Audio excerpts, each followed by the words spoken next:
ಸಾತ್ವಿಕ ರಾಜಸ ತಾಮಸ ಅನ್ನುವ ವಿಭಾಗವನ್ನು ನಾವು ಒಪ್ಪಿಯೂ ಕೂಡ, ಅದನ್ನು ಪ್ರವಚನ ಮಾಡಿ ಶ್ರವಣದಲ್ಲಿ ಕೇಳಿಯೂ ಕೂಡ, ಸಮಾಜದಲ್ಲಿ ಸಾಮರಸ್ಯದಿಂದ ಬದುಕುವುದು ಹೇಗೆ ಅಂತ ಒಂದು ಕೆಲವು ಚರ್ಚೆಗಳು ನಡೆದಿದ್ದಿದೆ. ನಮ್ಮ ಗುರುಗಳು ಇನ್ನೂ ಕಾಲ ಉಸಿರಾಗುವುದಕ್ಕಿಂತ ಮುಂಚೆ ಅವರಿದ್ದಾಗಲೇ ಅಂಥದ್ದೊಂದು ಭಯಂಕರವಾದ ಚರ್ಚೆಯೇ ನಡೆದಿತ್ತು. ಭಯಂಕರ ಅಂದರೆ ಕ್ಷುಲ್ಲಕವಾದ್ದು ಅಂತ ಹೇಳ್ತಿಲ್ಲ. ಹಿರಿಯ ವಿದ್ವಾಂಸರು ಎಲ್ಲ ಇದ್ದರು, ನಮಗೆ ಪಾಠ ಹೇಳಿದ ವಿದ್ವಾಂಸರು. ಇಬ್ಬರು ಸ್ವಾಮಿಗಳಿದ್ದರು. ಅನೇಕ ಜನ ನನಗೆ ಗೌರವಪಾತ್ರ ವಿದ್ವಾಂಸರು, ಹಿರಿಕಿರಿಯ ವಿದ್ವಾಂಸರೆಲ್ಲ ಇದ್ದರು. ಅಂಥದ್ರಲ್ಲಿ ನಾನು ಕೂಡ ಸ್ವಲ್ಪ ಹೊತ್ತು ದೀರ್ಘಕಾಲ ಮಾತನಾಡುವಂಥ ಅವಕಾಶ ಪಡ್ಕೊಂಡಿದ್ದೆ. ತ್ರಿವಿಧ ಜೀವ ಸಿದ್ಧಾಂತವನ್ನು ಒಪ್ಪಿಯೂ ಕೂಡ ಸಾಮರಸ್ಯವನ್ನು ಕಾಪಾಡಿಕೊಳ್ಳುವುದು ಹೇಗೆ ಅಂತ ಒಂದು ದೊಡ್ಡ ವಿಷಯ. ಅದರ ಸಾರಾಂಶವನ್ನು ಒಂದೆರಡು ವಾಕ್ಯದಲ್ಲಿ ಹೇಳ್ತೇನೆ ಅಷ್ಟೇ, ಯಾಕಂದ್ರೆ ನಾವು ಅದನ್ನು ನೋಡ್ಲಿಕ್ಕೆ ಹೊರಟಿಲ್ಲ ಇಲ್ಲಿ. ತ್ರಿವಿಧ ಜೀವರು ಅಂತ ಹೇಳಲಿಕ್ಕೆ ಹೊರಟಾಗ ಏನೇನು ಸಮಸ್ಯೆಗಳು ಬರಬಹುದು, ಅದಕ್ಕೆ ಸಂಕ್ಷಿಪ್ತವಾಗಿ ಆದರೂ ಏನು ಉತ್ತರ ನಾವು ಕಂಡುಕೋಬೇಕು ಅದು ಮುಂದುವರಿಯೋಕ್ಕಿಂತ ಮುಂಚೆ ಟೆಕ್ನಿಕಲಿ ಆ ವಿಷಯದಲ್ಲಿ ಆ ತಾಂತ್ರಿಕವಾದ ವಿಷಯಗಳೇನಿವೆ, ಪಾರಿಭಾಷಿಕವಾದ ವಿಷಯಗಳು, ಪಾರಿಭಾಷಿಕವಾದ ಪದಗಳ ಗುಚ್ಛಗಳಿಂದ ನಮಗೆ ತಿಳಿದು ಬರಬೇಕಾದ ವಿಷಯಗಳು, ಅದರ ಅಧ್ಯಯನಕ್ಕಿಂತ ಮುಂಚೆ ಈ ಒಂದು ಅವಲೋಕನ ಇರಲಿ ಅಂತ ಹೇಳಿದೆ ಅಷ್ಟೆ. ಸಾಮಾಜಿಕ ಸಾಮರಸ್ಯ ಕಾಪಾಡಿಕೊಳ್ಳುವುದೇನಿದೆಯಲ್ಲ, ನಮ್ಮ ಸುತ್ತಮುತ್ತ ಇರುವಂಥವ್ರು, ಅವರು ಬ್ರಾಹ್ಮಣರಿರಲಿ, ಕ್ಷತ್ರಿಯರಿರಲಿ, ವೈಶ್ಯರಿರಲಿ, ಶೂದ್ರರಿರಲಿ, ಅವರು ಲಿಂಗಾಯತರಿರಲಿ, ಒಕ್ಕಲಿಗರಿರಲಿ, ಅಥವಾ ಮತ್ತಾವುದೇ ನಿಮ್ನ ವರ್ಗಗಳಿರಲಿ, ಯಾವುದನ್ನು ನಾವು ನಿಮ್ನ ವರ್ಗ ಅಂತ ನಾವು ತಿಳಿದಿದ್ದೇವೋ ಅಂಥವರು ನಿಮ್ನ ವರ್ಗಗಳು ಅವಿರಲಿ, ಅಥವಾ ಅವೈದಿಕ ಧರ್ಮವನ್ನು ಅವಲಂಬಿಸಿದಂತಹ ಜನರು ಕೂಡ ನಮ್ಮ ದೇಶದಲ್ಲಿ ನಮ್ಮ ಜೊತೆಗೇನೆ ಬದುಕೇ ಇದ್ದಾರೆ. ಕೆಲವು 100 ವರ್ಷಗಳಿಂದ, 1000-2000 ವರ್ಷಗಳಿಂದ ಅವರೂ ಬದುಕಿದ್ದಾರೆ. ಅವರೆಲ್ಲರ ಜೊತೆ ನಮ್ಮ ವ್ಯವಹಾರ ಹೇಗಿರಬೇಕು? ನಮ್ಮೆದುರಿಗೆ ಬಂದು ಕೂತವ್ರನ್ನ ಯಾರು ಸಾತ್ವಿಕರು, ರಾಜಸರು, ತಾಮಸರು ಅಂತ ನಾವು ಹೇಗೆ ತಿಳ್ಕೋಬೇಕು? ಮತ್ತೆ ಯಾರನ್ನಾದ್ರೂ ನೋಡಿ ಅವನು ತಾಮಸ ಅಂತ ಗುಮಾನಿ ಬಂದರೆ ಅವನಿಗೆ ಅನ್ನ, ನೀರು, ಔಷಧ, ಏನಾದರೂ ಅಭಯದಾನ, ವಿದ್ಯಾದಾನ ಇತ್ಯಾದಿಗಳನ್ನು ಮಾಡಬೇಕೇ ಬೇಡವೆ ಅಂತ ಹೀಗೆಲ್ಲ ಪ್ರಶ್ನೆ ಬರ್ತಿರ್ತವೆ. ಪ್ರಶ್ನೆಗಳು ಒಂದಲ್ಲ ಒಂದು ಬಂದೇ ಬರ್ತಿರ್ತವೆ. ಅದಕ್ಕೆ ಏನು ಉತ್ತರ ಅಂದರೆ, ನಮ್ಮ ಎದುರಿಗಿರುವಂಥ ವ್ಯಕ್ತಿ ಅವನು ಸಾತ್ವಿಕನೋ, ರಾಜಸನೋ, ತಾಮಸನೋ ಅಂತ ತೀರ್ಮಾನ ಮಾಡಲಿಕ್ಕೆ ನಮ್ಮ ಕೈಯಿಂದ ಸಾಧ್ಯ ಆಗೋದಿಲ್ಲ. ಅದು ನಮ್ಗೆ ಅನಗತ್ಯ ಕೂಡ.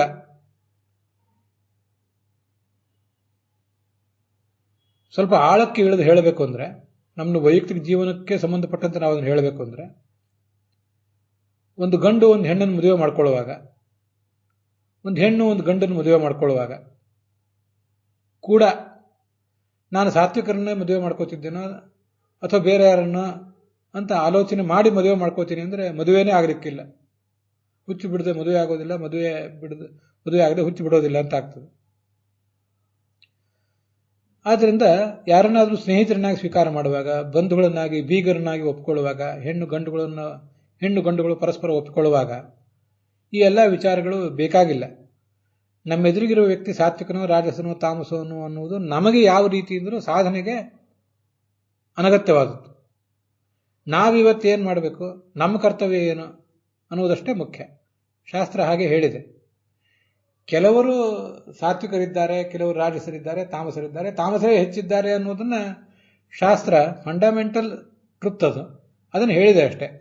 ಹೊರತು ನೀನು ನಿಮ್ಮ ಎದುರಿಗಿರುವಂಥವ್ರನ್ನ ಯಾರು ಸಾತ್ವಿಕರು, ರಾಜಸರು, ತಾಮಸರು ಅಂತ ತಿಳ್ಕೋಬೇಕು, ಅದಕ್ಕಾಗಿ ಪ್ರಯತ್ನ ಪಡಬೇಕು ಅಂತ ಏನು ಹೇಳಲಿಲ್ಲ ಶಾಸ್ತ್ರ. ಅದೊಂದು ಮೂಲಭೂತವಾದ ಸತ್ಯ ಅಷ್ಟೇ. ಅದು ನಮ್ಮ ಸಾಧನೆಗೆ ಯಾವ ರೀತಿಯಿಂದ ಉಪಯುಕ್ತವೂ ಅಲ್ಲ. ಐಹಿಕ ಜಗತ್ತಿನಲ್ಲಿಯೂ ಅದು ಉಪಯುಕ್ತ ಅಲ್ಲ, ಪಾರತ್ರಿಕವಾದ ಸಾಧನೆಗೂ ಅದು ಉಪಯುಕ್ತ ಅಲ್ಲ. ಅನ್ನಸ್ಯ ಕ್ಷುಧಿತಂ ಪಾತ್ರಂ, ಅವನು ಅವೈದಿಕನೂ ಇರಲಿ, ವೈದಿಕನೂ ಇರಲಿ, ಅದರಲ್ಲಿ ಯಾವುದೇ ಜಾತಿ ಇರಲಿ, ಸ್ತ್ರೀ ಇರಲಿ, ಪುರುಷ ಇರಲಿ, ಅವರೆಲ್ಲರಿಗೂ ಕೂಡ ಅನ್ನದಾನ ನಮ್ಮ ಕೈಯಿಂದ ಸಾಧ್ಯ ಅದನ್ನು ಮಾಡಬೇಕು. ಅನ್ನ, ಔಷಧ ಇತ್ಯಾದಿಗಳನ್ನು ಕೊಟ್ಟೇ ಕೊಡಬೇಕು. ವಿದ್ಯೆ ಯಾರಿಗಾದರೂ ಕೊಡುವಾಗ ಅವನಲ್ಲಿ ಸರಿಯಾದ ಆಸಕ್ತಿ ಇದೆಯಾ, ಅದಕ್ಕೆ ಬೇಕಾದ ಅರ್ಹತೆ ಇದೆಯಾ ಅನ್ನೋದನ್ನು ಗಮನಿಸಿ ವಿದ್ಯೆ ಕೊಡಬೇಕು. ವಿದ್ಯೆಗೆ ಎಲ್ಲರೂ ಕೂಡ ಪಾತ್ರರಲ್ಲ. ಆಧುನಿಕ ಜಗತ್ತಿನಲ್ಲಿಯೂ ಕೂಡ ಆಧುನಿಕ ತಂತ್ರಜ್ಞಾನ ಮತ್ತೆ ವಿಜ್ಞಾನಗಳು ಕೂಡ ಎಲ್ಲರ ಪಾಲು ಆಗಬಾರದು ಅನ್ನುವುದೇ ಸಮಾಜದ ಸರ್ಕಾರಗಳ ಕಾಳಜಿಯಾಗಿರ್ತದೆ. ಅವು ತಲುಪಬಾರದ ಕೈಗೆ ಆ ತಂತ್ರಜ್ಞಾನ ವಿಜ್ಞಾನಗಳು ತಲುಪಿದರೆ, ತಲುಪಬಾರದ ದುಷ್ಟ ಮನಸ್ಸುಗಳಿಗೆ ಆ ತಂತ್ರಜ್ಞಾನ ವಿಜ್ಞಾನಗಳು ಒಲಿದರೆ ಏನಾಗ್ತವೆ ಅನ್ನೋದೆಲ್ಲ ನಮ್ಗೆ ಗೊತ್ತಿದ್ದೇ ಇದೆ. ಅಂತೂ ವಿದ್ಯೆಗೆ ಸಂಬಂಧಪಟ್ಟಂತೆ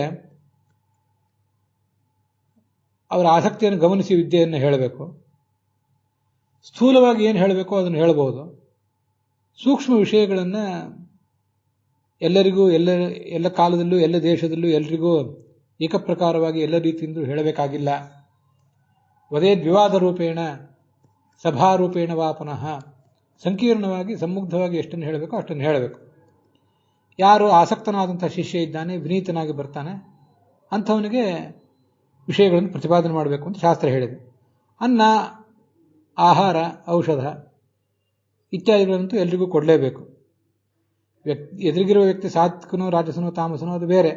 ಯಾರಿಗಾದರೂ ಏನಾದರೂ ಯಾವುದೇ ಥರದ ಆಪತ್ತು ಬಂದಿದ್ದರೆ ಅವರು ನಮ್ಮ ಕಣ್ಣೆದುರಿಗಿರುವ ರೀತಿಯಲ್ಲಿ ನಮ್ಮ ಇವತ್ತಿನ ಅಳತೆ ಮಾನಗಳಲ್ಲಿ ಸಾತ್ವಿಕ ಸಜ್ಜನರು ಅಂದ್ಕೊಂಡ್ರೆ ಅವ್ರಿಗೆ ರಕ್ಷಣೆ ಕೊಡಲೇಬೇಕು.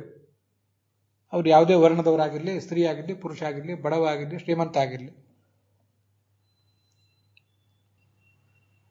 ಅವನು ತಾಮಸ ಆಗಿದ್ರೆ ಹೇಗೆ, ರಾಜಸ ಆಗಿದ್ರೆ ಹೇಗೆ ಅಂತ ವಿಚಾರ ಮಾಡಬೇಕಾದ ಅಗತ್ಯ ಇಲ್ಲ. ಜಗತ್ತು ಹೀಗೆ ನಡಿಬೇಕು. ಅದೊಂದು ತುಂಬ ಉತ್ತಮವಾದಂಥ ಸಮತೋಲನದ ವರ್ತನೆ. ಅದು ಎಲ್ಲರಿಗೂ ಸಾಧ್ಯ ಆಗದೇ ಇರಬಹುದು. ಮನುಷ್ಯ ಯಾವುದೋ ಒಂದು ಕಡೆ ಅತಿರೇಕಕ್ಕೆ ಹೋಗಿಬಿಡ್ತಾನೆ. ಸಿದ್ಧಾಂತದ ದೀಕ್ಷೆ ಅನ್ನುವ ನೆಪದಲ್ಲಿ ತುಂಬ ಕಠೋರ ಆಗಿಬಿಡ್ತಾನೆ ಮನುಷ್ಯ. ಹೃದಯಹೀನ ಆಗಿಬಿಡೋ ಸಾಧ್ಯತೆ ಇದೆ. ಅದನ್ನು ನೋಡ್ತಿದ್ದೀವಿ ಸಮಾಜದಲ್ಲಿ ನಾವು. ಕೆಲವು ಕಡೆ ನಾವು ಉದಾರವಾದಿಗಳು, ಜೀವದ ಒಂದು ಮೌಲ್ಯವನ್ನು ಪ್ರತಿಪಾದನೆ ಮಾಡುವಂಥವರು, ಜೀವದ ವ್ಯಕ್ತಿಗಳ ಮೌಲ್ಯವನ್ನು ಪ್ರತಿಪಾದನೆ ಮಾಡುವವರು, ಎತ್ತಿ ಹಿಡಿಯುವರು ಅನ್ನೋ ದೃಷ್ಟಿಯಿಂದ ಜಗತ್ತಿನ ಕೆಲವು ಮೂಲಭೂತ ತತ್ವಗಳಿವೆ, ಅದನ್ನೇ ಕಡೆಗಣಿಸಿ ಅದರ ಮೂಲಕ ಆತ್ಮವಂಚನೆ, ಪರವಂಚನೆ ಮಾಡಿಕೊಳ್ಳುವ ಸಾಧ್ಯತೆಗಳು ಕೂಡ ಇರ್ತವೆ. ಇದರಲ್ಲಿ ಸಮತೋಲನ ಒಂದು ದೃಷ್ಟಿಕೋನ ಇಟ್ಕೊಳ್ಳೋದು ಬಹಳ ಕಷ್ಟವೇ. ಎಲ್ಲ ಆಸ್ತಿಕರು ಸಜ್ಜನರೂ ಅಲ್ಲ, ಎಲ್ಲ ನಾಸ್ತಿಕರು ಸಜ್ಜನರೂ ಅಲ್ಲ, ಎಲ್ಲ ನಾಸ್ತಿಕರು ದುರ್ಜನರೂ ಅಲ್ಲ, ಎಲ್ಲ ಆಸ್ತಿಕರು ದುರ್ಜನರೂ ಅಲ್ಲ. ಸಜ್ಜನಿಕೆ ದುರ್ಜನಿಕೆ ಅನ್ನುವುದು ಕೇವಲ ಆಸ್ತಿಕತೆಗೆ, ಕೇವಲ ನಾಸ್ತಿಕತೆಗೆ ಸಂಬಂಧಪಟ್ಟದ್ದೇನೂ ಅಲ್ಲ ಅನ್ನೋದನ್ನು ನಾವು ಗಮನದಲ್ಲಿ ಇಟ್ಕೋಬೇಕು. ಇದೇ ತ್ರಿವಿಧ ಜೀವನ ಸಿದ್ಧಾಂತವನ್ನು ನಾವು ಒಪ್ಪಿಕೊಂಡೂ ಕೂಡ ಹೇಗೆ ಸಾಮಾಜಿಕ ಸಾಮರಸ್ಯವನ್ನು ಕಾಪಾಡಿಕೊಳ್ಬೇಕು ಅನ್ನೋದ್ರ ಬಗ್ಗೆ ನಾವು ನೋಡಬಹುದಾದಂಥ ಒಂದು ದೃಷ್ಟಿಕೋನ. ನಮ್ಮ ಸುತ್ತಮುತ್ತಲೂ ಅನೇಕ ಜನ ಅಂಥ ಜ್ಞಾನಿಗಳು ತ್ರಿವಿಧ ಜೀವ ಸಿದ್ಧಾಂತವನ್ನು ತಮ್ಮ ಪಾಠ ಪ್ರವಚನದಲ್ಲಿ ಪ್ರತಿಪಾದನೆ ಮಾಡ್ತಾ ಅದನ್ನು ದೃಢವಾಗಿ ನಂಬಿ, ಆದರೆ ಸಮಾಜದಲ್ಲಿ ಸಾಮರಸ್ಯವನ್ನು ಕಾಪಾಡಿಕೊಂಡು, ಸಮಾಜದ ಗೌರವವನ್ನು ಪಡೆದುಕೊಂಡು, ಸಮಾಜದ ಮಾರ್ಗದರ್ಶಕರಾಗಿ ಬದುಕಿದ್ದನ್ನು ಅನೇಕ ಜನ ಸನ್ಯಾಸಿಗಳನ್ನು, ಗೃಹಸ್ಥರನ್ನು ನಾವು ನೋಡೇ ಇದ್ದೇವೆ. ಹಾಗೆ ಸಮತೋಲನ ದೃಷ್ಟಿಕೋನ ಕಾಪಾಡಿಕೊಳ್ಬೇಕಾದ ನಮ್ಮ ಕರ್ತವ್ಯ. ಇನ್ನೊಂದು ಪ್ರಶ್ನೆ ಇದೆ. ನಮ್ಮ ಎದುರಿಗಿರುವ ವ್ಯಕ್ತಿ ಸಾತ್ವಿಕನೋ ರಾಜಸನೋ ತಾಮಸನೋ ಅನ್ನೋದೊಂದು ಬೇರೆ ಪ್ರಶ್ನೆ. ನಾನು ಸಾತ್ವಿಕನೋ ರಾಜಸನೋ ತಾಮಸನೋ, ಒಂದು ವೇಳೆ ತಾಮಸ ಆಗಿದ್ರೆ ನಾನು ಈ ಅಧ್ಯಯನ ಇತ್ಯಾದಿ, ಶ್ರವಣ ಮನನ ಇತ್ಯಾದಿಗಳನ್ನು ಯಾಕೆ ಮಾಡಬೇಕು? ರಾಜಸ ಆಗಿದ್ರು ಕೂಡ ನಿತ್ಯ ಸಂಸಾರಿ ಆಗಿದ್ರೆ ನಾನು ಇದನ್ನೆಲ್ಲ ಯಾಕೆ ಮಾಡಬೇಕು ಅಂತ ಮತ್ತೊಂದು ಪ್ರಶ್ನೆ. ಬೇರೆಯವರು ಸಾತ್ವಿಕರು ರಾಜಸರೋ ತಾಮಸರೋ ಅನ್ನೋ ಪ್ರಶ್ನೆಯಿಂದ ನನಗೇನೂ ಉಪಯೋಗ ಇಲ್ಲ, ಅದನ್ನು ಒಪ್ಪೋಣ. ಆದರೆ ನಾನೀಗ ಸಾಧನೆ ಮಾಡಬೇಕಾಗಿದೆ, ನಾನೀಗ ಮುಕ್ತಿಯನ್ನು ಪಡಿಬೇಕಾಗಿದೆ.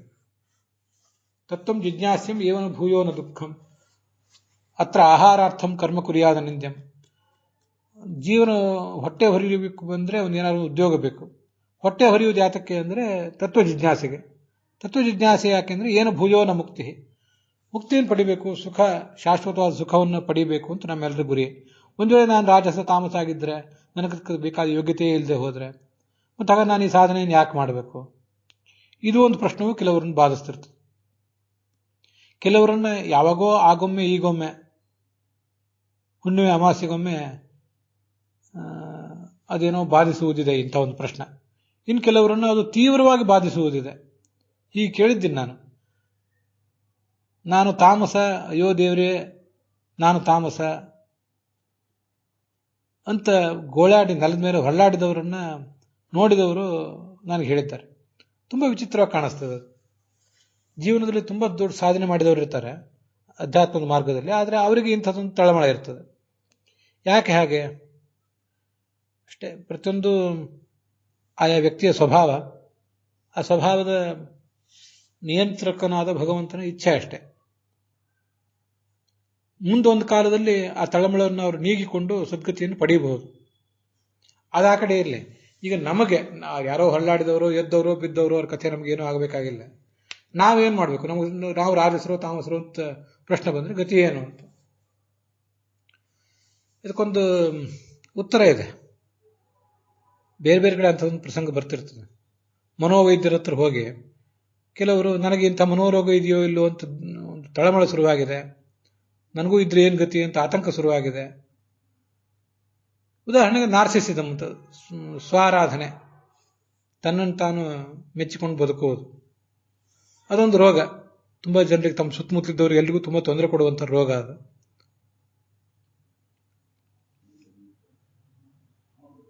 ಅದು ನನಗೂ ಇದೆಯೇನು, ನಾನು ಏನು ಮಾಡಲಿ, ಹೇಗೆ ಅದನ್ನು ಪರಿಹಾರ ಮಾಡ್ಕೊಳ್ಬೇಕು, ಅದು ತುಂಬ ಆತಂಕ ಆಗ್ತದೆ ಅಂತ ಹೀಗೆಲ್ಲ ಒಬ್ಬ ಯಾರೋ ವ್ಯಕ್ತಿ ಒಬ್ಬ ವೈದ್ಯನನ್ನು ಪ್ರಶ್ನೆ ಮಾಡಿದ.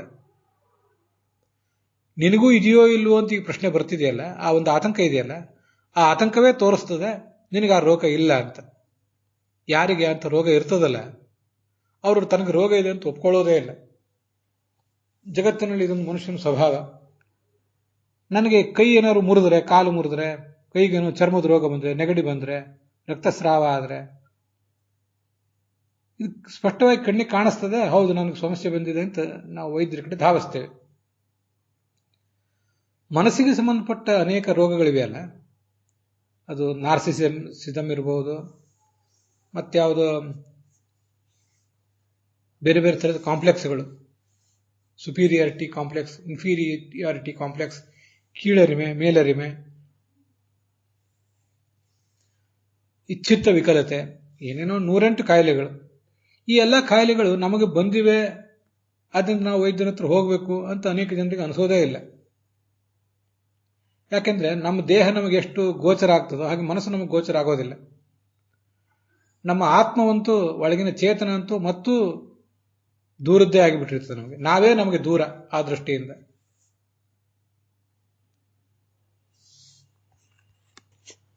ಆದ್ದರಿಂದ ಯಾವುದಾದ್ರೂ ಒಂದು ದುಷ್ಟ ರೋಗದಿಂದ, ವಿಶೇಷವಾಗಿ ಮಾನಸಿಕ ರೋಗದಿಂದ ಯಾರು ಬಳಲ್ತಿರ್ತಾರೆ,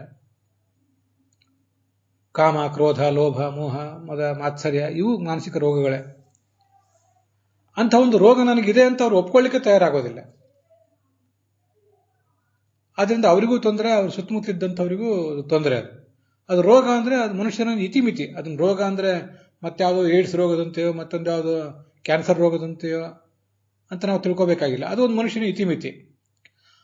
ಅಷ್ಟಾದರೂ ಕೂಡ ಇತಿಮಿತಿಯೇ ಸ್ವಲ್ಪ ದಡ ಮೀರಿದಾಗ ತನಗೂ ಸುತ್ತಮುತ್ತಲಿದ್ದವರಿಗೂ ಕೂಡ ಅದು ಬಾಧಕ ಆಗಿಬಿಡ್ತದೆ.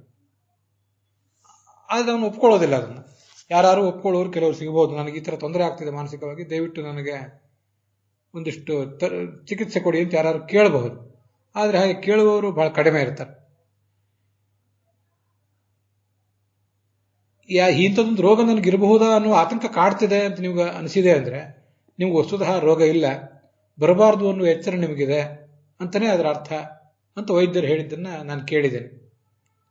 ಯಾರಿಗೆ ಪಾಸಾಗೋ ಯೋಗ್ಯತೆ ಇದೆಯೋ, ಯಾರಿಗೆ ಪಾಸಾಗಬೇಕೆಂಬ ಹಂಬಲ ಇದೆಯೋ ಅಂಥವನಿಗೆ ನಾನು ಫೇಲ್ ಆಗಿಬಿಟ್ರೆ ಗತಿ ಏನು ಅಂತ ಭಯ ಬರ್ತಿರ್ತದೆ. ಆ ಭಯವೇ ತೋರಿಸ್ತದೆ ಅವ್ರಿಗೆ ಪಾಸಾಗುವ ಯೋಗ್ಯತೆ ಇದೆ, ಸ್ವಲ್ಪ ವಿಳಂಬ ಆಗಬಹುದು, ಆದ್ರಿಂದಲೇ ಆತಂಕ ಬಂದಿದೆ ಅಂತ. ಯಾರಿಗೆ ಪಾಸಾಗುವ ಯೋಗ್ಯತೆ ಇಲ್ಲವೋ ಅಥವಾ ಪಾಸಾಗುವ ಹಂಬಲವೇ ಇಲ್ವೋ ಅವನಿಗೆ ನಾನು ನಪಾಸಾದರೆ, ಅರ್ಥಾತ್ ಅನುತ್ತೀರ್ಣ ಆದರೆ ನನ್ನ ಗತಿ ಏನು ಅನ್ನುವ ಆತಂಕವೇ ಅವನಿಗೆ ಬರೋದಿಲ್ಲ. ಅಂತ ಆತಂಕವೇ ಅವನನ್ನು ಕಾಡೋದಿಲ್ಲ.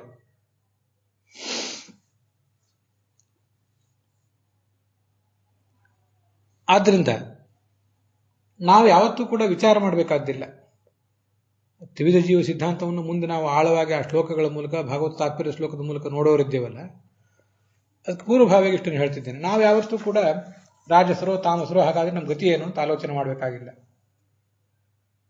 ನಾನೇಕೆ ಬಡವನೋ, ನಾನೇಕೆ ಪರದೇಶಿ, ಶ್ರೀನಿಧೇ ಹರಿಯನಿಗೆ ನೀನಿರುವ ತನಕ. ಭಗವಂತನೇ ನೀನು ಬಿಂಬ, ನಾನು ನಿನಗೆ ಪ್ರತಿಬಿಂಬನಾಗಿದ್ದೇನೆ, ನೀ ನನಗೆ ಬಿಂಬನಾಗಿದ್ದೆ. ಹಾಗಿರುವ ತನಕ ನಾನ್ಯಾಕೆ ಪರದೇಶಿ, ನಾನ್ಯಾಕೆ ರಾಜಸ, ನಾನ್ಯಾಕೆ ತಾಮಸ ಅಂತ ಆಲೋಚನೆ ಮಾಡಬೇಕು ನಾನು? ಏನೂ ಬೇಕಾಗಿಲ್ಲ ಅನ್ನೋ ಧೈರ್ಯವನ್ನೇ ಸಾಧಕ ತಾಳಬೇಕು. ಮತ್ತೆ ಬಹಳ ಮುಖ್ಯವಾಗಿ ಇಟ್ಟಂಗೆ ಇರುವೇನೋ ಹರಿಯೇ, ನೀನು ನನ್ನ ಹೇಗೆ ಇಟ್ಟಿದ್ದಿ? ನನ್ನ ಜೀವಸ್ವರೂಪ ಅನಾದಿ ಅನಂತ, ಈಗ ಸೃಷ್ಟಿಯಲ್ಲಿ ತೊಡಗಿದೆ. ನೀನು ನನ್ನ ಹೇಗೆ ಇಟ್ಟಿದ್ದೀಯೋ, ಹಿಂದೆ ಹೇಗೆ ಇಟ್ಟಿದ್ದೀಯೋ, ಮುಂದೆ ಹೇಗೆ ಇರಿಸುವವನಿದ್ದೀಯೋ, ಈಗ ಹೇಗೆ ಇಟ್ಟಿದ್ದೀಯೋ ಅದರಂತೆ ನಾನು ನಡಿತೇನೆ. ಇಷ್ಟೇ, ಅದಕ್ಕಿಂತ ಹೊರತು ಮನುಷ್ಯನಿಗೆ ಇನ್ನೇನು ಮಾಡ್ಲಿಕ್ಕಾಗೋದಿಲ್ಲ. ನಾನು ಮುಕ್ತಿಗೆ ಹೋಗ್ತೇನೋ ಇಲ್ವೋ, ಮುಕ್ತಿಗೆ ಹೋಗದೆ ಹೋದ್ರೆ ನನ್ನ ಗತಿ ಏನು ಅಂತ ಏನೂ ಆಲೋಚನೆ ಮಾಡಬೇಕಾಗ್ತಿಲ್ಲ. ಮುಕ್ತಿ ಅನ್ನುವುದು ಒಂದು ಮಾನಸಿಕ ಸ್ಥಿತಿ. ಅಂಥ ಒಂದು ಎತ್ತರವನ್ನು ಸಾಧಕ ಏರಬೇಕು ಅಂತ ಬಯಸಿದರೆ ಭಗವಂತ ಅದಕ್ಕೆ ಖಂಡಿತವಾಗಿಯೂ ನೀರೆರಿತಾನೆ. ಆ ಬೀಜಕ್ಕೆ ಅದು ಮೊಳಕೆ ಒಡೆದು ಹೆಮ್ಮರ ಆಗ್ತದೆ. ಅದನ್ನೇ ಬೇರೆ ಬೇರೆ ಮಾತುಗಳಲ್ಲಿ ನೀನ್ಯಾಕೋ, ನಿನ್ನ ಹಂಗೆ ಹಾಕೋ, ನಿನ್ನ ನಾಮದ ಬಲವಂತಿದ್ದರೆ ಸಾಕು. ಭಗವಂತನ ನಾಮದ ಬಲ ಇದೆ, ಅವನು ಎಲ್ಲಿ ಇಟ್ಟಿರ್ತಾನೋ ಹಾಗೆ ಇರ್ತೇನೆ ನಾನು. ನಿನ್ನನ್ನಾದ್ರೂ ತಗೊಂಡು, ಭಗವಂತನೇ ನಿನ್ನನ್ನಾದ್ರೂ ತಗೊಂಡು ಏನ್ ಮಾಡಬೇಕಾಗಿದೆ? ನೀನು ಕೊಡುವ ಲೋಕವನ್ನಾದ್ರೂ ತಗೊಂಡು ಏನ್ ಮಾಡಬೇಕಾಗಿದೆ? ನಿನ್ನ ಗೌಣ ನಾಮ, ವಿಷ್ಣು ಸಹಸ್ರನಾಮದಲ್ಲಿ ಬಂದಿರುವಂತಂದ್ರೆ ಗುಣಪೂರ್ಣ ನೀನು ಅಂತ ನಿನ್ನನ್ನ ಸ್ತುತಿಸುವ ನಾಮ. ಪ್ರತಿಯೊಂದು ನಾಮವು ಭಗವಂತ ಹೇಗೆ ಗುಣಪೂರ್ಣ ಅನ್ನೋದನ್ನು ತೋರಿಸ್ತದೆ. ಅಂಥ ಒಂದು ನಾಮದ ಬಲ ನನಗಿದ್ರೆ ಸಾಕು. ಇನ್ನು ಉಳಿದಿದ್ರಿಂದ ನನಗೆ ಆಗಬೇಕಾದ್ದೇನಿದೆ?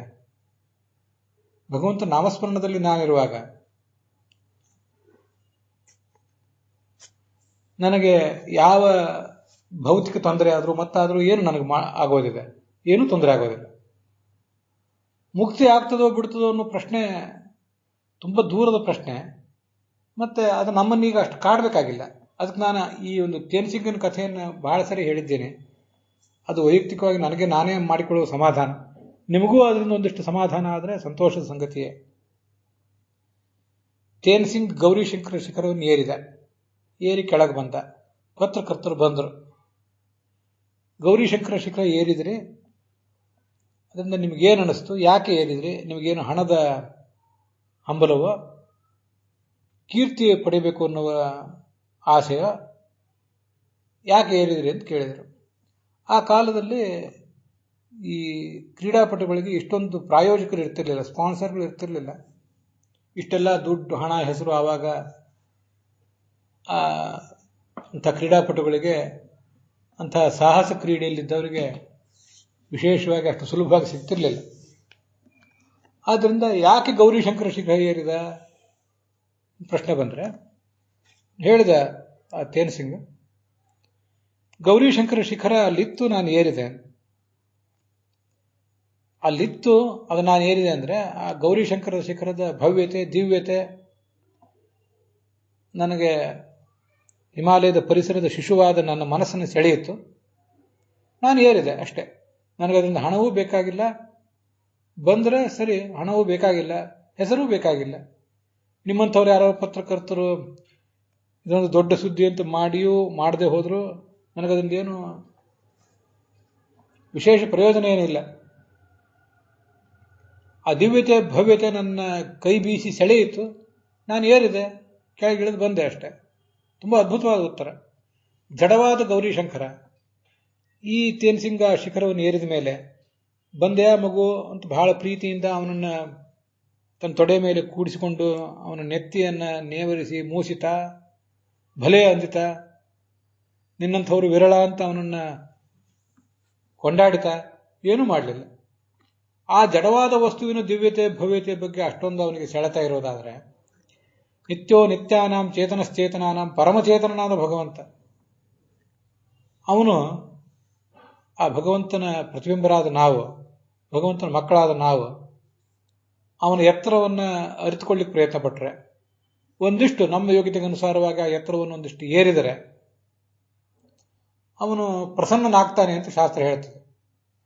ಯಮೇ ವೈಶ ವೃಣತೆ ತೇನ ಲಭ್ಯ, ಬಾ ನನ್ನ ಎತ್ತರವನ್ನು ಏರು, ನಿನ್ನ ಯೋಗ್ಯತೆಗೆ ಅನುಗುಣವಾಗಿ ನನ್ನ ಎತ್ತರ ಒಂದಿಷ್ಟನ್ನು ನೀನು ಗಮನಿಸು,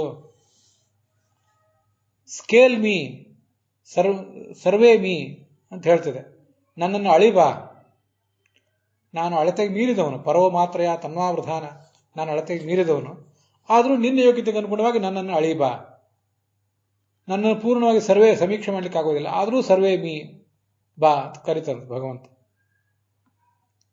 ಜಗತ್ತಿನ ಎಲ್ಲ ಅದ್ಭುತಗಳಿಗಿಂತಲೂ ಪರಮಾದ್ಭುತ ಸರ್ವಾಶ್ಚರ್ಯಮಯಂ ದೇವಂ, ಅವನನ್ನು ಧನ್ಯ ಅಂತಾರೆ, ಅವನನ್ನು ಆಶ್ಚರ್ಯ ಅಂತಾರೆ, ಸರ್ವಾಶ್ಚರ್ಯಮಯ ಅಂತಾರೆ. ಅರ್ಜುನನಂಥ ಅಪರೋಕ್ಷ ಜ್ಞಾನಿಯೂ ಕೂಡ ಆ ವಿಶ್ವರೂಪ ದರ್ಶನ ಮಾಡಿದ ಬಳಿಕ ಅದೃಷ್ಟಪೂರ್ವಂ ಹೃಷಿತೋಸ್ಮಿ ದೃಷ್ಟ, ಹಿಂದೆಂದೂ ನೋಡಿದ ಅದ್ಭುತವನ್ನು ಇಲ್ಲಿ ನೋಡಿ ರೋಮಾಂಚನ ನನಗಾಗಿದೆ ಅಂತ ಹೇಳ್ತಿದ್ದಾನೆ. ಇದು ಆ ಪರಮಚೇತನನ ಆ ಅದ್ಭುತವಾದ ದಿವ್ಯವಾದ ಭವ್ಯವಾದ ವ್ಯಕ್ತಿತ್ವವನ್ನು ನೋಡಿದಾಗ ನಮ್ಮ ಮೈ ಮನಗಳ ಮೇಲೆ, ಚೇತನದ ಮೇಲೆ ಆಗುವ ಪರಿಣಾಮ ಅದು. ಇನ್ನು ಮುಕ್ತಿ ಅದ್ಯಾವುದೋ ಲೋಕ, ಅಲ್ಲಿ ಯಾವುದೋ ಅಪ್ಸರೆಯರು, ಅಲ್ಲಿ ಯಾವುದೋ ಈಜುಕೊಳ, ಅದೆಲ್ಲ ದೊರೆತೇನು ದೊರೆದೇ ಇದ್ರೇನು. ನಾನು ಖಂಡಿತವಾಗಿ ಅದನ್ನೆಲ್ಲ ಗೇಲಿ ಮಾಡ್ತಿಲ್ಲ, ಅದನ್ನೆಲ್ಲ ಶಾಸ್ತ್ರದಲ್ಲಿ ಹೇಳಿದ್ದಾರೆ, ಮುಕ್ತಿಯ ಫಲಗಳನ್ನು ವರ್ಣನೆ ಮಾಡಿದ್ದಾರೆ. ನಾನು ಪಾಠ ಪ್ರವಚನದಲ್ಲಿ ಬೇಕಾದಷ್ಟು ಅದ್ರ ಬಗ್ಗೆ ಪ್ರತಿಪಾದನೆ ಮಾಡಿದ್ದೇನೆ. ವಿಷಯ ಇರೋದು ಜಿಜ್ಞಾಸುವಾಗಿ ಭಗವಂತನನ್ನ ಅರಿಯಲಿಕ್ಕೆ ಪ್ರಯತ್ನ ಪಟ್ಟವನು, ಅದರಿಂದ ಒಂದಿಷ್ಟು ತನ್ನ ಯೋಗ್ಯತೆಗೆ ತಕ್ಕಂತೆ ಒಂದಿಷ್ಟು ಸಾಧಿಸಿದವನು. ಸಂಪೂರ್ಣೋಪಾಸನಾತ್ ಬ್ರಹ್ಮ ಸಂಪೂರ್ಣಾನಂದ ಭವಾಗ್ ಭವೇತ್. ಸಂಪೂರ್ಣ ಉಪಾಸನೆ ಮಾಡಿ ಚತುರ್ಮುಖ ಬ್ರಹ್ಮನಿಗೆ ಪೂರ್ಣ ಫಲ ಸಿಗ್ತದೆ. ಇನ್ನು ಉಳಿದವರಿಗೆ ಅವರವ್ರ ಯೋಗ್ಯತೆಗೆ ಅನುಗುಣವಾಗಿ ಉಪಾಸನೆ ಮಾಡಿ ಒಂದಿಷ್ಟೇನೋ ಫಲ ಪಡ್ಕೋತಾರೆ ಅಂತ ಬಂದಿದೆ. ಆದ್ರಿಂದ ನಾನು ರಾಜಸನೋ ತಾಮಸನೋ ಅನ್ನುವ ವಿಚಾರಕ್ಕೆ ಮನುಷ್ಯ ತಲೆ ಹಾಕಬಾರ್ದು. ನನ್ನ ಎದುರಿಗಿರುವವರು ರಾಜಸರೋ ತಾಮಸರೋ ಅಂತ ಅದ್ರ ಬಗ್ಗೆನೂ ವಿಚಾರ ಮಾಡಬಾರ್ದು. ಇವತ್ತೇನು ಮಾಡಬೇಕು? ವರ್ತಮಾನೇನ ಕಾಲೇನ ವರ್ತಂತೇಹಿ ವಿಚಕ್ಷಣ. ಇವತ್ತು ನಾನು ಏನು ಮಾಡಬೇಕು? ನನ್ನ ಕರ್ತವ್ಯ ಏನು? ಭಗವಂತನಿಗೆ ನನ್ನನ್ನು ಒಪ್ಪಿಸ್ಕೋಬೇಕು. ಶಿಷ್ಯಸ್ತೇಹಂ ಶಾಧಿಮಾಂ ತ್ವಾಂ ಪ್ರಪನ್ನಂ. ನೀನು ಗುರು, ನಾನು ಶಿಷ್ಯ, ನೀನು ಬಿಂಬ, ನಾನು ಪ್ರತಿಬಿಂಬ, ನನ್ನನ್ನು ನೀನು ರಕ್ಷಿಸಬೇಕು ಅಂತ ಅವನನ್ನು ಕೇಳ್ಕೋಬೇಕು. ಅದರಂತೆ ಮುಂದುವರಿಬೇಕು. ಉಳಿದ ನೂರಾರು ವಿಷಯಗಳಿವೆ ಜಗತ್ತಿನಲ್ಲಿ. ನಮಗೆ ಅಜ್ಞಾತವಾದ ವಿಷಯಗಳು ನೂರಾರಿವೆ. ಗಹನಾನ್ ಸರ್ವಾನ್ ತ್ಯಕ್ವಾ ಶಾಸ್ತ್ರಾರ್ಥ ವಿಸ್ತರಾನ್, ಅವನ್ನೆಲ್ಲ ತ್ಯಾಗ ಮಾಡು, ಪೆಂಡಿಂಗ್ ಇಡು, ಅನನ್ಯ ಚೇತಸ್ಕನಾಗಿ ಭಗವಂತನ ಆರಾಧನೆ ಮಾಡುವಂತ ಮಹಾಭಾರತ ಹೇಳಿದೆ. ಅನೇಕ ಸಂಶಯಗಳು ಪರಿಹಾರ ಆಗುವುದು ಭಗವಂತನ ಕಾಣೋಕ್ಕಿಂತ ಮುಂಚೆ ಅಲ್ಲ, ಕಂಡ ಮೇಲೆ ಪರಿಹಾರ ಆಗ್ತವೆ ಅಂತ ಉಪನಿಷತ್ತು, ಭಾಗವತ ಇವೆಲ್ಲ ಹೇಳ್ತವೆ. ಕೆಲವು ಸಂಶಯಗಳು ಈಗ ಪರಿಹಾರ ಕಾಣ್ತವೆ, ಕೆಲವು ಸಂಶಯಗಳು ಕಾಲಾನಂತರ ಪರಿಹಾರ ಕಾಣುವಿವೆ. ಅದಕ್ಕಾಗಿ ನಾವು ಈಗ ಚಟ್ಪಡಿಸಿ ಉಪಯೋಗ ಇಲ್ಲ. ಈಗ ನಮ್ಮ ಕೈಯಲ್ಲಿರುವುದು ಭಗವಂತನನ್ನ ಧ್ಯಾನ ಮಾಡುವುದೊಂದೇ. ಏನಾದರೂ ದೈಹಿಕ ರೋಗ ಇರಲಿ, ಆಧಿ ಇರಲಿ, ವ್ಯಾಧಿ, ಮಾನಸಿಕ ರೋಗ ಇರಲಿ, ಅದೇನೇ ಇರಲಿ, ಮನಸ್ಸು ವಿಕ್ಷಿಪ್ತ ಆಗಿರಲಿ, ವಿಕ್ಷಿಪ್ತ ಮನಸ್ಸೋಪಿತು ಗುಣಾನಾಂ ಸ್ಮರಣಾಶಕ್ತಿಯ, ಭಗವಂತನ ಗುಣವೈಭವವನ್ನು ಚಿಂತನೆ ಮಾಡಲಿಕ್ಕೆ ಸಾಧ್ಯ ಆಗದೆ ಹೋದರೆ ವಿಷ್ಣುವರ ಬ್ರಹ್ಮತ್ವಮೇವತ್ತು ಸತತಂ ಸ್ಮರ್ತವ್ಯಂ. ಪರಬ್ರಹ್ಮನ ಬ್ರಹ್ಮತ್ವವನ್ನಾದರೂ ಮತ್ತೆ ಚಿಂತನೆ ಮಾಡ್ತಾ ಇರಬೇಕು. ಅದನ್ನು ಬಿಟ್ಟು ಯಾರಿಗೂ ಕೂಡ ಎಂದೂ ಮುಕ್ತಿ ಆದದ್ದಿಲ್ಲ. ಬ್ರಹ್ಮ, ಆತ್ಮ, ದೇವರು ದೊಡ್ಡವನು, ಅದೇ ಗೌರಿಶಂಕರ ಶಿಖರದ ದಿವ್ಯತೆ, ಭವ್ಯತೆ, ದೇವರ ಭವ್ಯತೆ, ದಿವ್ಯತೆ, ಇಷ್ಟೇ ವಿಷಯ. ಅದನ್ನ ಕಡೆಗಣಿಸಿದವನಿಗೆ, ಅದನ್ನ ಅರಿಯಲಿಕ್ಕೆ ಪ್ರಯತ್ನ ಮಾಡದೇ ಇದ್ದವನಿಗೆ ಮುಕ್ತಿ ಇಲ್ಲ ಅಂತ ಶಾಸ್ತ್ರದಲ್ಲಿ, ಬ್ರಹ್ಮಸೂತ್ರ ಭಾಷ್ಯದಲ್ಲಿ ಆಚಾರ್ಯರನ್ನು ಹೇಳಿದ್ದಾರೆ. ಇದು ನಾವು ತಾಳಬೇಕಾದಂತಹ ಒಂದು ದೃಷ್ಟಿಕೋನ.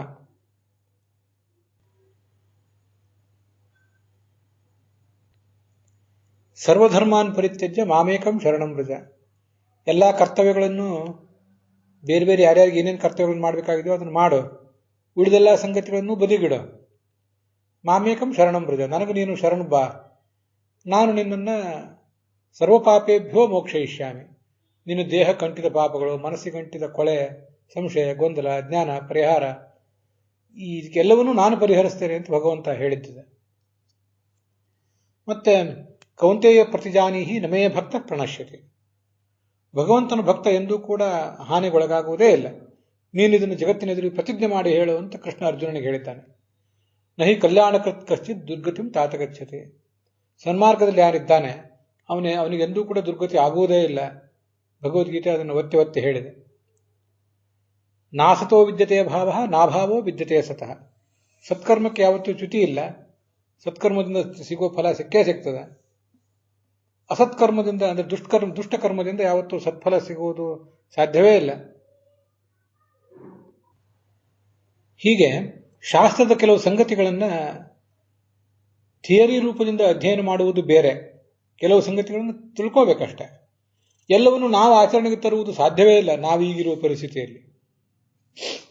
ಬೆಳಗಾಗಿ ಎದ್ದು ರಾತ್ರಿಯವರೆಗೆ ಹುಟ್ಟಿದಾರಭ್ಯ ಸಾಯುವವರೆಗೆ ಏನೇನು ಧರ್ಮಾಚರಣೆಗಳನ್ನು ಮಾಡಬೇಕು ಅಂತ ಸ್ಮೃತಿ ಮೊದಲಾದವುಗಳಲ್ಲಿ ಹೇಳ್ತಾರೆ. ಆ ಎಲ್ಲ ಧರ್ಮಾಚರಣೆಗಳನ್ನು ಮಾಡುವುದು ಸಾಧ್ಯ ಇಲ್ಲ. ಹೇಗೋ ಎಷ್ಟು ಸಾಧ್ಯವೋ ಅಷ್ಟನ್ನು ಮಾತ್ರ ಮಾಡುವುದೇ ನಮಗೆ ಈಗಿರುವ ಗತಿಯೋ. ಹಾಗೆ ಎಲ್ಲ ಶಾಸ್ತ್ರೀಯ ಸಂಗತಿಗಳನ್ನು, ಅಪಾರವಾದ ವಿಶ್ವ ಇದೆ, ಅನೇಕ ಸತ್ಯಗಳನ್ನು ಅದು ತನ್ನ ರಹಸ್ಯದಲ್ಲಿ ಹುದುಗಿಸಿಟ್ಕೊಂಡಿದೆ. ಆ ಎಲ್ಲ ರಹಸ್ಯಗಳನ್ನು ನಾವೀಗ ನಮಗಿರುವ ಅಳತೆಗೋಲಿನಿಂದ ತಿಳ್ಕೊಳ್ಳುವುದೇ ಬಹಳ ಕಷ್ಟ. ಹೇಳುವವರಿಲ್ಲ, ಹೇಳಿದರೂ ಅರ್ಥ ಆಗೋದಿಲ್ಲ. ಇದು ನಮ್ಮ ಮಿತಿ. ಹಾಗಿರುವಾಗ ಪರಮಸತ್ಯ ಅದನ್ನ ಅರಿತುಕೊಂಡು ಅದರ ಆರಾಧನೆಗೆ ನಾವು ಮುನ್ನುಗ್ಗಬೇಕು. ಅದನ್ನೇ DVG ಹೇಳಿದ್ದ. ಘನತತ್ವವೊಂದಕ್ಕೆ ದಿನರಾತ್ರಿ ಮನಸ್ಸೋತು ಅಂತ. ಘನತತ್ವ ಅದು, ಪ್ರಜ್ಞಾನ ಘನ, ವಿಜ್ಞಾನ ಘನ ಅಂತ ಅದನ್ನು ಉಪನಿಷತ್ ವರ್ಣನೆ ಮಾಡಿದೆ. ಆ ತತ್ವಕ್ಕೆ ಮನಸ್ಸೋಲ್ಬೇಕು. ಹಗಲು ರಾತ್ರಿ ಅದರ ಬಗ್ಗೆ ಆಲೋಚನೆ ಮಾಡಬೇಕು. ಆಲೋಡ್ಯ ಸರ್ವಶಾಸ್ತ್ರಾಣಿ ವಿಚಾರೇಚ ಪುನಃ ಪುನಃ ಇದಮೇಕಂ ಸುನಿಷ್ಪನ್ನಂ ಧ್ಯೇಯೋ ನಾರಾಯಣ ಸದಾ. ಸರ್ವಶಾಸ್ತ್ರಗಳನ್ನು ಚೆನ್ನಾಗಿ ಅಧ್ಯಯನ ಮಾಡಿದ್ಮೇಲೆ ನಮಗೆ ತಿಳಿದದ್ದೇನೆಂದ್ರೆ ಭಗವಂತನ ಆರಾಧನೆ ಮಾಡಬೇಕು, ಭಗವಂತ ನಮ್ಮೆಲ್ಲರಿಗೂ ನಿಯಾಮಕ ಅನ್ನುವುದೇ ಶಾಸ್ತ್ರಗಳ ಸಾರ. ಇದನ್ನು ಮಹಾಭಾರತ ಆಲೋಡ್ಯ ಸರ್ವಶಾಸ್ತ್ರಾಣಿ ಅಂತ ಹೇಳಿದೆ. ಶಾಸ್ತ್ರೇಷ್ವಿಯಾನೇವ ಸುನಿಶ್ಚಿತೋ ನೃಣಾಂ ಕ್ಷೇಮಸ್ಯ ಸಮ್ಯಕ್ ವಿಮೃಶೇಷ ಹೇತು ಅಸಂಗ ಆತ್ಮವ್ಯತಿರಿಕ್ತ ವಸ್ತುನಿ ದೃಢಾರತಿರ್ ಬ್ರಹ್ಮಣಿ ನಿರ್ಗುಣೇಚಯ ಅಂತ ಭಾಗವತ ಹೇಳಿದೆ. ಎಲ್ಲಾ ಶಾಸ್ತ್ರಗಳನ್ನು ಚೆನ್ನಾಗಿ ಆಲೋಚನೆ ಮಾಡಿದ ಮೇಲೆ ಒಂದು ನಿಶ್ಚಯ ನಮಗೆ ಬಂದಿತ್ತು, ಒಂದು ಬೆಣ್ಣೆ ಹೊರಟಿತಲ್ಲಿ. ನಮ್ಮ ಕ್ಷೇಮಕ್ಕೇನು ಕಾರಣ ಅಂದ್ರೆ ಅಸಂಗ ಆತ್ಮ ವ್ಯತಿರಿಕ್ತ ವಸ್ತುನೇ. ಭಗವಂತನಿಗಿಂತ ಭಿನ್ನವಾದ ಯಾವ ವ್ಯಕ್ತಿಯು, ಯಾವ ವಸ್ತುವು, ಜಡವು, ಚೇತನವು ಯಾವುದೂ ಬೇಡ. ಅದ್ರ ಬಗ್ಗೆ ನಾವು ಸಂಘ ಮಾಡುವುದು ಬೇಡ. ದೃಢಾರತಿ ಬ್ರಹ್ಮಣಿ ನಿರ್ಗುಣೆ. ಆ ಪರಮಾತ್ಮನ ಬಗ್ಗೆ, ನಿರ್ಗುಣನಾದ ಪ್ರಾಕೃತ ಗುಣರಹಿತನಾದ ಭಗವಂತನ ಬಗ್ಗೆ ಅಂಥ ಒಂದು ಬಲವಾದ ಆಸಕ್ತಿ ಅಷ್ಟಿದ್ರೆ ಸಾಕು. ಅದನ್ನು ಮುಂದುವರ್ಸ್ಕೊಂಡು ಹೋಗೋಣ.